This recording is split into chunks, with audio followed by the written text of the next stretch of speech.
It's the morning drive at Mirror Business FM, and it's a story next that starts with a reasonably simple obsession, and that obsession is I read, tasting hot sauce. It's also a self-funded concept that began online, that built momentum through weekend markets. It's a concept that now has opened its first physical location at Al Sakal Avenue.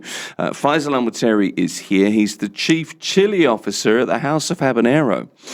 Faisal, it's a pleasure to have you in the studio. Thank you so much for having me, Tim. Appreciate it. Good of you to join us. You are, I have to say, my first Chief Chili Officer as well. And I'm kind of wary of those outlandish job titles. When somebody comes in and says, I'm a change catalyst, I always think, are you really? Yeah. That's kind of my first thought. But you took this as a kind of, you come from a corporate background, but you just wanted something that was kind of cocking a snoot, if you like. Like I tend to agree with you. I'm wary of those too, and I was wary about putting that kind of as my official title. But I do come from a corporate background, and I was the reasons why I got out of that were to follow something that I loved, and I wanted to really like decorporatize my life. So this was a way of kind of like decorporatizing. You know, it's more of like a personal thing.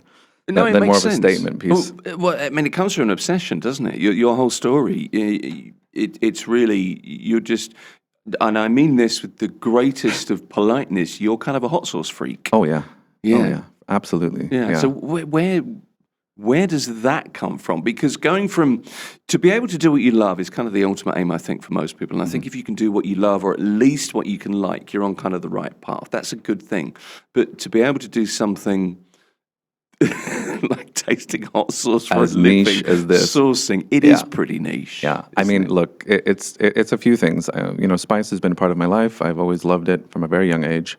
My mom even used to try to put Louisiana style on my what's it called, my dummy, to stop me from using the dummy. And really? I liked it so much that I would request it on my dummy.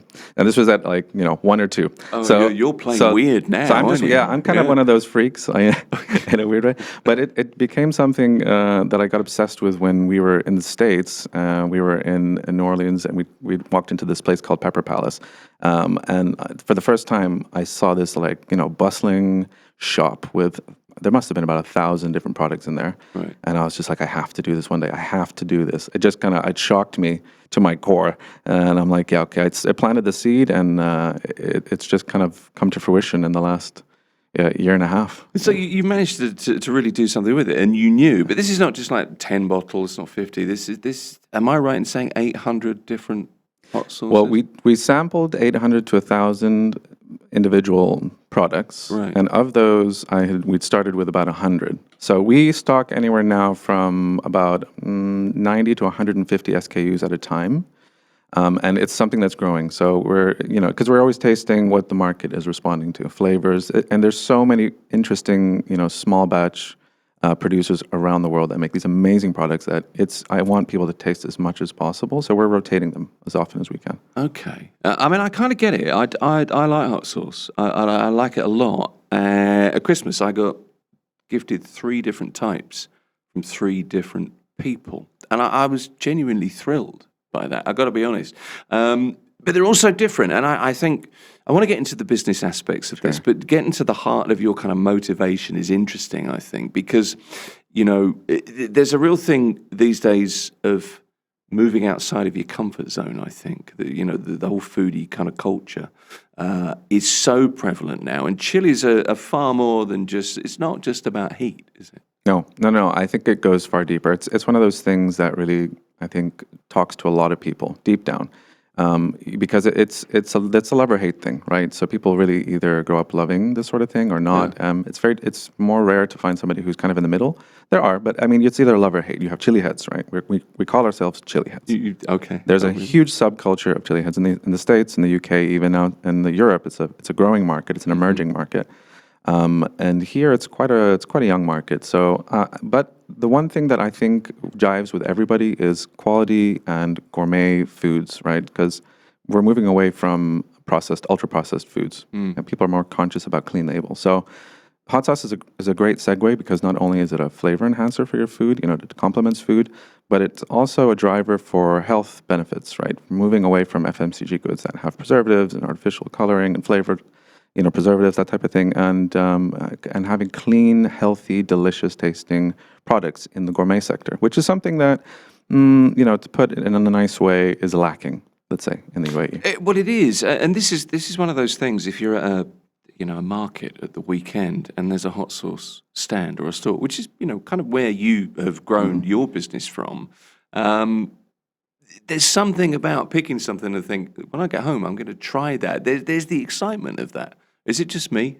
I wonder if that's just me. No, that's me. I spend my time in the aisles. Yeah, it is. And I think, I'm an aisle hunter. I do the same thing. I'll look for a specific, I will go to the supermarkets in any country I go to, and it's the first thing I do. I've never seen that. Yeah, and I'll pick something that looks pretty interesting and different. And then, the reason why we opened up the tasting room in Circle was twofold, kind of. It was, one, because we were online for a year and a half, and I got a lot of comments saying, can I come and taste your products before I buy? Because the price points are a little bit on the medium high side. So people want to taste before they buy, and it was something that was holding the business back. Right, I could tell that it was holding the business back a lot. So when we started doing events and Right Market and all the different markets, we just had an overwhelming kind of feedback from people and sales went up. Because people could taste and buy. And this is ultimately what drove us to Al Circal, which is the place to kind of be when it comes to emerging foods, culture, retail. It's the place to be. So that's our people. Circal is the right spot. That's where the hipsters are. I mean, I don't know if hipsters are still a thing, but that's where they were. Yeah. I mean, no, that makes sense. I need to kind of take your temperature. Excuse the puns. If any puns are in here, they're kind of inadvertent puns. But timing for you, I mean, opening a physical retail space right now, when we've got the tension that we're seeing in the region, did you reconsider, as things develop? So, basically, we'd signed the contract. 5 days later, the first wave, the first attack happened, and of course, it was a concerning time. I think we ultimately went for it because it was such a good opportunity. It was one that we didn't want to miss out on. So it was a bit of a risk that we took, but I'm glad we took it because we've only been open a week. And I just think there's something recently about everyone is banding together to support local businesses. So I'm not sure, and it's been really positive the last week. It's been great. A lot of people coming in. A lot of people are buying sauce. I think it's, I'm not sure if it's just right now a temporary thing where everyone just really wants to support local businesses, or if it's a long-term thing. But either way, it's been really positive the last week, and really great to see people coming. And that I guess that gives you confidence going forward that there is this. I mean, you're always going to. I guess for something like this, it is new. There is an initial kind of feeling around it, for want of a better expression. But you've gone ahead with this physical store. That must give you a warm, cozy feeling. Oh yeah, I mean, I don't know. This is my dream. I'm kind of living my dream. It doesn't feel like work right now. You know what I mean? It doesn't feel like a job. I'm super happy. And either way, whether it works out or it doesn't, we're going to push as hard as we can. The fact that we have done this, I'm super proud of. I'm super happy, and I think it's something that could have legs. Okay. So you started online 2 years ago, 2024. You did the weekend markets. You get to a stage where you have a physical location now. Kind of a gradual approach, but was that a deliberate strategy? Are you feeling your way, managing risk, that kind of? Yeah, no, totally. Yeah. Look, my background was very different. I was into large scale corporate events. First time I'd ever done e-commerce, food, import. I'd never done import, so I wanted to take it step by step. First of all, learning how e-commerce works. It's a very specific business model. So there's a lot of paid advertising. Your whole sales funnels work very differently to anywhere else, right? So learning how that works, setting it up, finding the right messaging to get the word out there was first and foremost something I needed to focus on. So instead of doing too much at the same time, and it was bootstrapped, so it was something I wanted to kind of learn myself and figure out.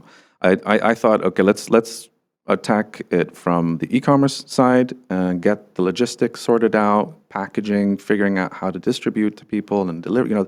the whole supply chain and to consumer. I needed to suss that out. And once that kind of worked itself out. So about 6-8 months into the operation, we felt comfortable with our, deliveries, with our packaging. We'd sussed everything out on that sale, and now I could focus on how to expand. So that's always been the goal, is how to take it to phase 2, phase 3. And I always have my 3-year, forward-looking plan. So I am always thinking of what the next step will be. The shop was the next evolution. Hopefully phase 3 will be actually having our own line of products, and really getting into the big retailers. But I think that's the most challenging part. So that's the one I'm keeping for, once I've figured this step out. But it's a very methodical approach. It's kind of very different. You get lots of retail concepts that launch with significant investment. There's the big splash, and 6 months later, it's what happened with that there. So you're self-funding this. You're building it more slowly, and you've got the chance to learn from your mistakes, I guess. Yeah, correct. And we've gotten lucky in many ways, that things have kind of fallen into place. Circal was one of them. It just so happened that we got in touch with the right person at the right time, and the previous tenant was leaving when we kind of like pitched the idea to sell Circal. So things are. I believe in.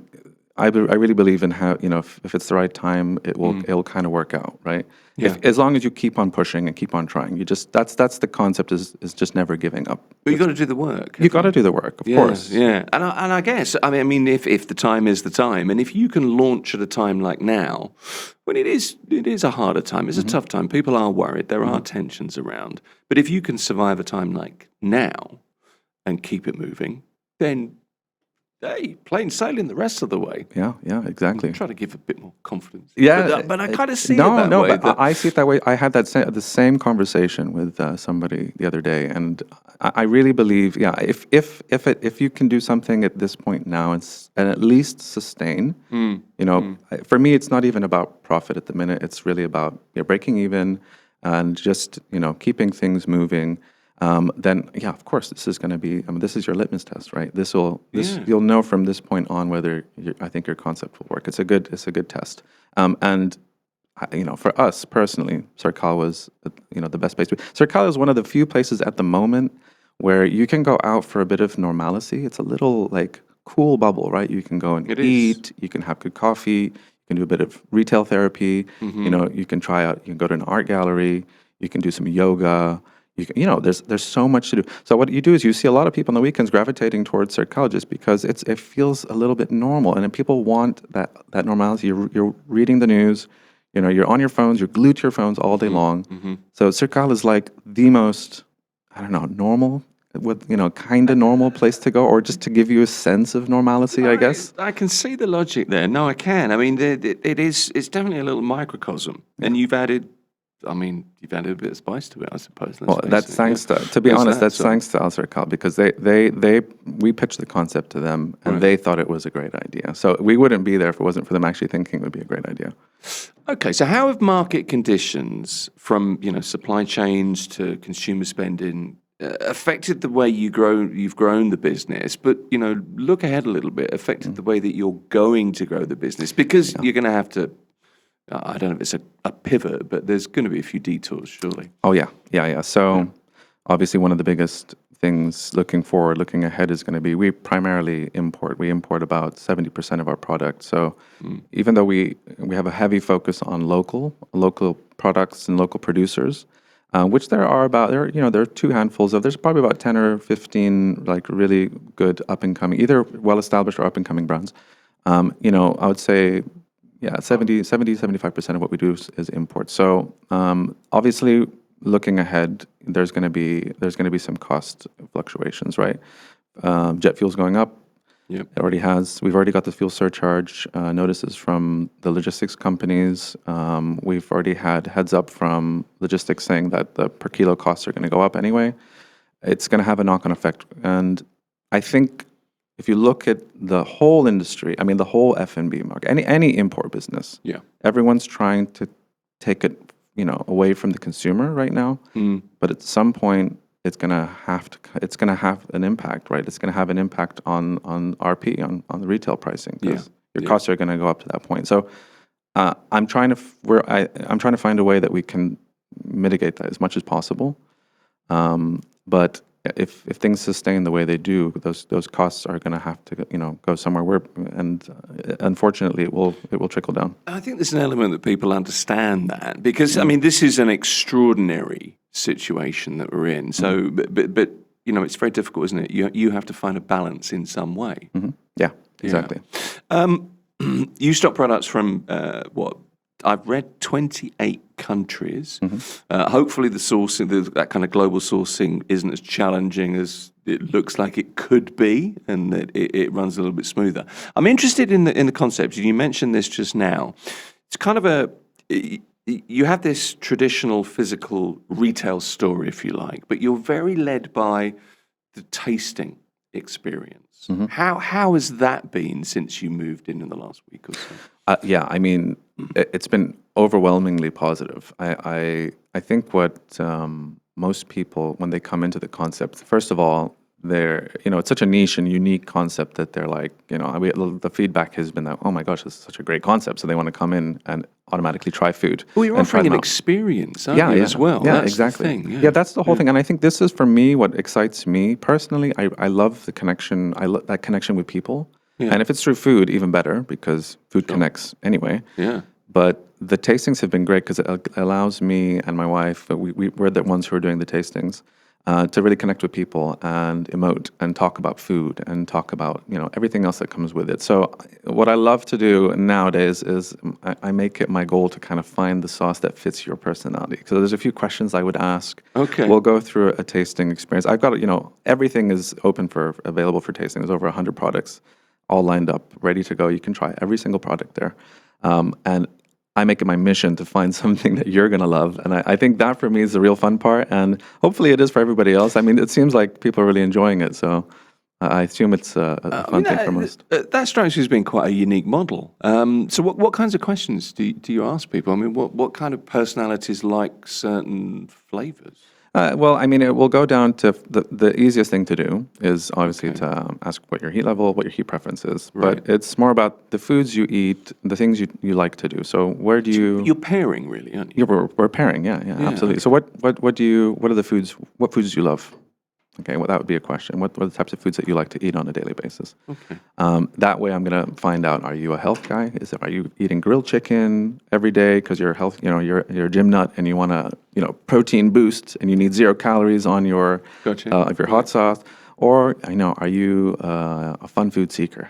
You like fun foods. If they're telling me I like pizzas and I like carby foods, there are specific sauces that go great with carby foods, right? And specific products that go for carby foods. So I'll get an idea of your personality through, that type of thing. And then it's, I mean, basically those 2 questions I can kind of suss out, where to at least start. And then from there we can go through the journey. So I call it the flavor journey or the journey of flavor. We go through the journey of flavor. We start mild, we work our way up to the hots, and we see where you kind of stop. But I do it around your flavor preference. So. Okay. So So you're going on a journey with people. There's an experience in this, and I guess you offer alternatives. If you really like this is the other end of the scale. Maybe you want to try this as well. Yeah, correct. Okay. Yeah, I like absolutely. It. I can go and buy a hot sauce in a supermarket for a few dirhams. Yeah. For a jar. I get that you're in a very specialist niche area. That's an entirely different thing. But what kinds of what are the price ranges for sauces that you're offering? So we start at 29 dirhams. That'll be on the more cost-effective range. We go all the way up to, there's really special limited run products because we're not just sauces, right? We also have hot maples. We have hot honeys. We've got spices, got competition rubs, we've got spicy snacks, we've even got spiced candies. The whole idea is it's your one-stop shop for anything that's spiced. It doesn't have to ultimately be very spicy. It could be a 1 out of 10. Right. It could be a 12 out of 10, but it has to be something that's spiced and gourmet. And so, as long as there's a habanero influence in some chili influence somewhere in there. You just shoehorn it in. Yeah, exactly. Yeah, right, I got you. The difference is when you look at most supermarket goods. A lot of them, not all of them, but a lot of them are FMCG. So FMCG products are not super clean label. You might have preservatives in them, E numbers, And I think there's a big push towards, looking for clean labeled products. So we heavily focus on artisanal gourmet products that are clean labeled. So the difference is high quality products, right? High quality ingredients. These are really passionate small batch producers around the world who make, a few thousand bottles a run instead of a few 100,000 bottles a run or a few million bottles a run. So bottom line isn't the factor for those companies. It's quality sourcing, the best possible peppers, the best possible sub ingredients, the best possible bases. You'll have pomegranate vinegars and what have you. So that's where the price points are higher. So from 29, we'll go up to maybe like 90 dirhams a bottle. Oh, so, yeah. But I guess it's it's a opportunity. It's an experience opportunity, isn't it? Mm-hmm. So that's your USP, and you stick to that. I mean, it strikes me that you have a position that there isn't really a specialty chili condiment leader in this market. I suppose this is something that's going to evolve over time, and you would want to take a leadership position. Yeah. I mean, if we, there's a few models in the States, in the UK that run similarly. Heatonist is one of them in the US. If we could be known as the go-to for quality artisanal spiced goods, whether it's hot sauce or whatever, that's the ultimate aim. It's when you think about, quality or hot sauce or, anything, even local produce, especially on the gourmet side, that you think about House of Habanero. That should be that's the end goal. That's the end goal. Yeah. Okay. It's fascinating. Look, I'm a hot sauce fan, and I've really been looking forward to talking to you, I have to say. Thank you so much, Tim. Appreciate it. Coming down to see the store as well. Faisal Mutairi, Chief Chili Officer of House of Habanero. Something different, certainly on the station this morning. Thank you. Thank you so much, Tim. Appreciate it. Thanks for having me. Good to have you here.